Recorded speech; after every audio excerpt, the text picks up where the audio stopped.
Gentlemen, got ourselves a problem. I can't get any water out of the tanks because they are almost frozen solid. Now I know that there are other commercially available options like heated IBC totes or tank heaters. Here's the problem with those. They cost money. And here on YouTube, there's always a race to the bottom of the cheapest and easiest way of defrosting water. Defrosting water. And this is not that video. This might be the dumbest video I ever made because sitting next to me is a LAUDA Pro R240E, and we're about to make the most expensive chicken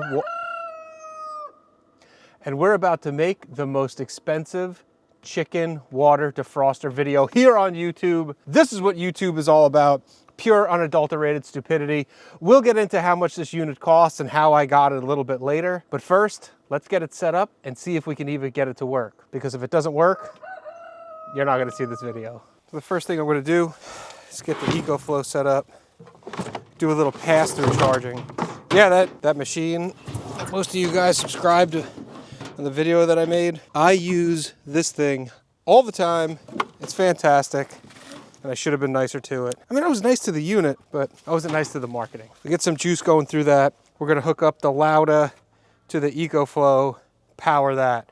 The issue with that is that's a 20 amp plug. I don't have a 20 amp plug out here, you know, with the sideways pole. Make sure this is on slow charging. We don't need to pop any breakers. Next thing we're gonna do is let's hook up the water lines from the LAUDA into the tanks. So I have tested the unit itself and I know that it does work, but there's a couple things going on with it.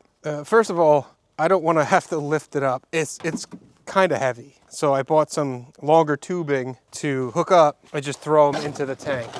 So this unit is designed to heat and cool relatively small amounts of water. Now I couldn't find in the documentation what small really was, but I don't think 500 gallons is where it's at. So we're definitely using something not the way it's supposed to be used. The thing is, it's kind of worthless. So this unit is designed to be used in like a lab or a biomedical lab setup. And I got it a couple years ago in an auction lot.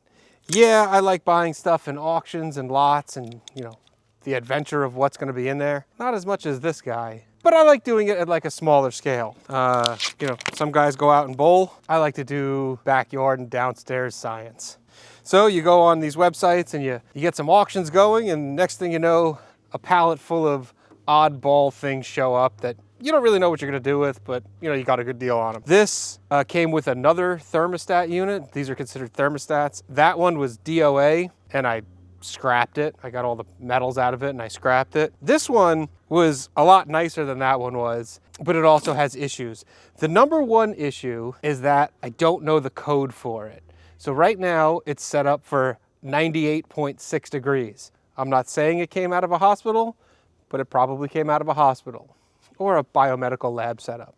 I don't know the pin code to get into the admin setting to change any of the settings. So I do know that the machine works, the heater works, the cooler works in it, because this is designed to heat and cool water, but I can't change anything. I can't change the flow rate.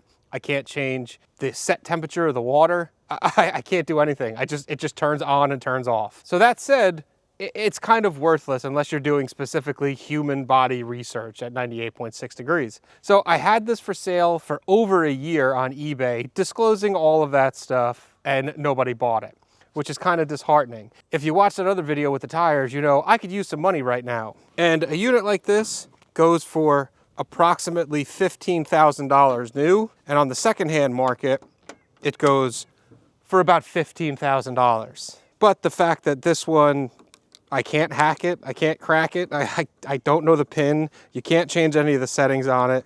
It really is a very, very expensive paperweight. So after sitting on it for a couple of years, I think it's time to put it to use in the stupidest way possible. And just like I talked about in my other chicken videos, you throw a lot of garbage towards the chickens.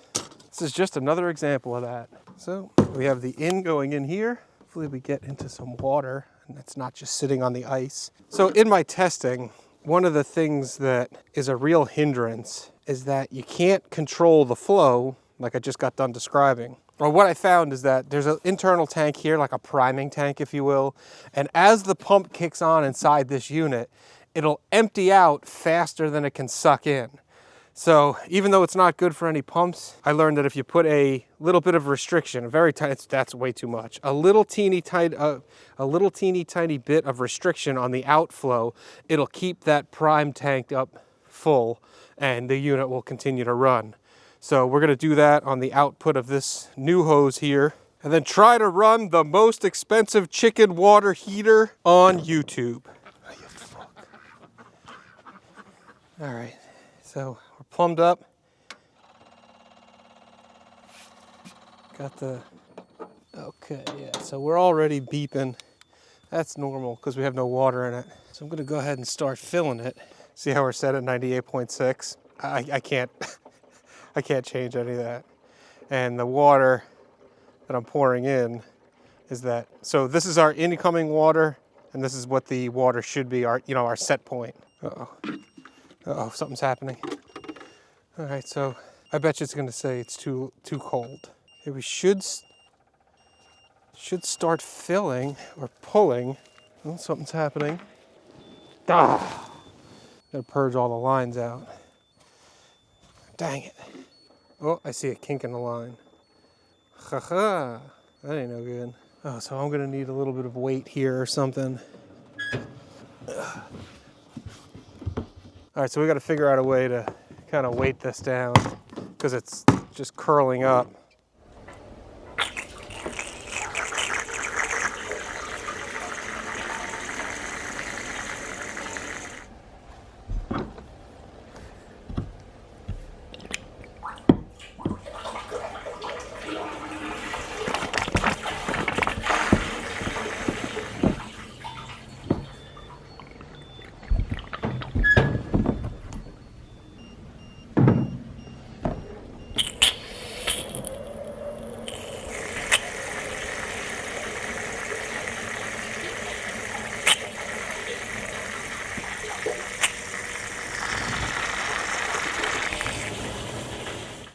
Well, I've been fiddling with this stupid thing for like an hour. Luckily, you didn't have to watch it. There were a lot of beeps in there. I think I killed it. Maybe. Now I can't get it to do anything. Before it was pumping and just not heating, and now I can't get it to even make any noises. I mean, the screen's on. However, since I lack the admin access, because I don't know the pin to change any of the settings, I believe there's a setting that I found in there that if there's a temper differential between the set point and the incoming water of 32 degrees, it's not gonna do anything. It just shuts everything off. So that doesn't help me out any here because this water is 32.5 degrees and the set point on here, like I said earlier, is 98. Fail.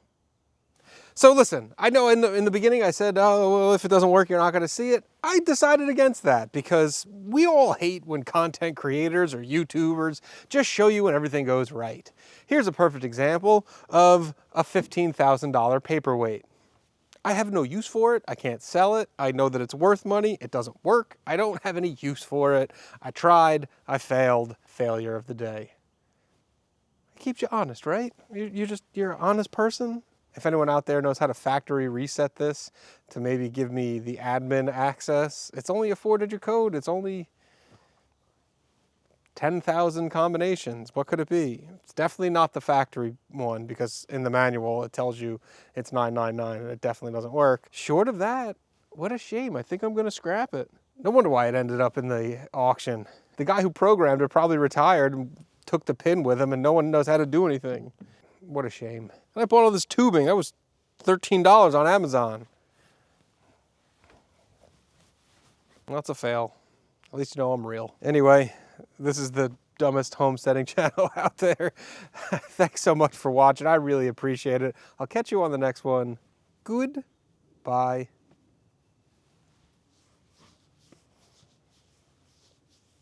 A waste of time and money.